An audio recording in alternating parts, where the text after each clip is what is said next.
Okay, let's go through the Ribble Sport Ti. Again, I bought this in 2022 to go top to bottom of New Zealand. That was half road, half off roads, a lot of rocky country roads, not just pressed gravel, and so a little bit of mountain biking. So the Ribble 1x11, I really like. It shifts easy, it's steady. And I mentioned before, what I don't like is Ribble, it's from SRAM. It's just not as popular as Shimano parts. So if you need a part, could be out of luck. It's a 1x. I like that. Just less things to go wrong. So you're only shifting on the right hand side, and you have to get used to that. A hard shift with this lever makes it easier, and a short shift makes the gearing harder, and you just go up and down the 11 gears. It's great for bike packing, bike touring, and even adventure. I would call it adventure cycling. It's titanium. I feel like I can go all the way up to medium mountain biking on it. It's just rugged. I don't care if it gets dirty, scratched. You can see that it comes with the rivets, not only for water bottles, but to put on your bike rack in the back if you wish. It has rivets on the front if you want to go with front panniers. Obviously disc brakes. I'll put all the specs in the description as it came from Ribble. The tires are Halo 650 Bs. They've been really steady. I think they're 46 mil nubby. I wore out the back tires, so I'm going to try these Marathon Schwalbe because I'm getting ready for Vietnam, which looks like it'll be more road than gravel and off-road. So a little smoother tire. And I've been really impressed. The wheel set and the tires, again, made it top to bottom. I'll put a couple Strava links in of Tour Aotearoa in New Zealand.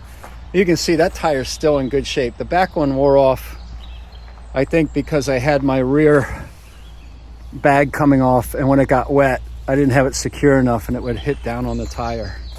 There's not a lot of frills. There are no compartments to put things in. There's not a lot that can go wrong. So to me, it's a more rugged bike. And you can start to see why really this is a hardy bike. The derailleur hanger is up in the frame. It is stiff. There's no absorption in the seat or in the handlebars.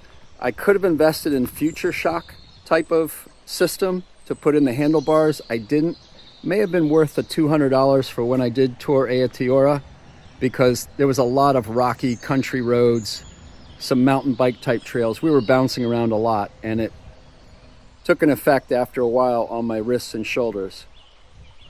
The handlebars, you can see I went with road type. This is what came with it. They're a little fatter here. I like that. I like to climb in the tops. I like to ride here sometimes. Usually I'm in the hoods. It feels a little tighter than a road bike. The hoods do, but still feels a lot like a standard road bike to me. And the drops definitely feel like a road bike.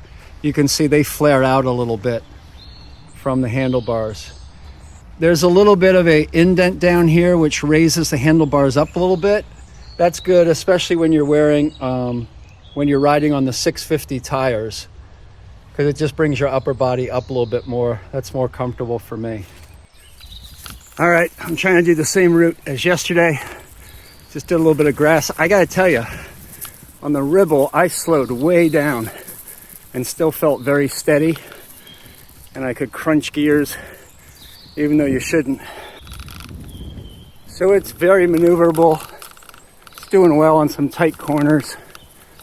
With the nubby tires, it kind of holds better on the turns. So just doing the packed gravel now on the river trail here in Valley Forge. And it's super steady. Kind of eating this up. The clattering you hear, that's actually my Wahoo. I just need to tighten that down. But yeah, this is no problem for this bike.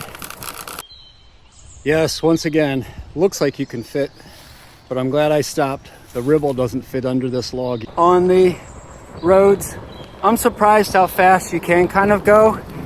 even though it has like 46 mil nubby tires. All right, this bike does really well on the country rocky roads.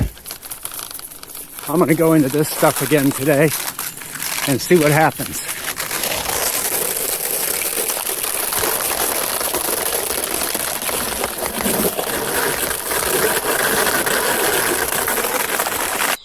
All right, I'm back at the Berwyn wall with the Ribble.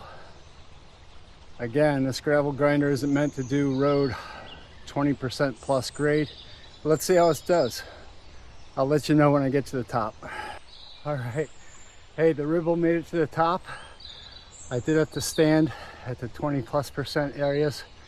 I'm on 42 by 42 sprockets, and again, a 1x11 SRAM Ribble on the Ribble.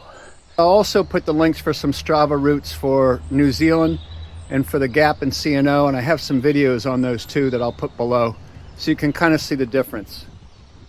Again, Ribble I would use for adventure cycling, bike touring, bike packing, where you're tenting, carrying all your stuff, and I would go through almost anything on that, up to and including intermediate mountain bike trails. Hey, hope the review of the Ribble helps. Safe pedaling.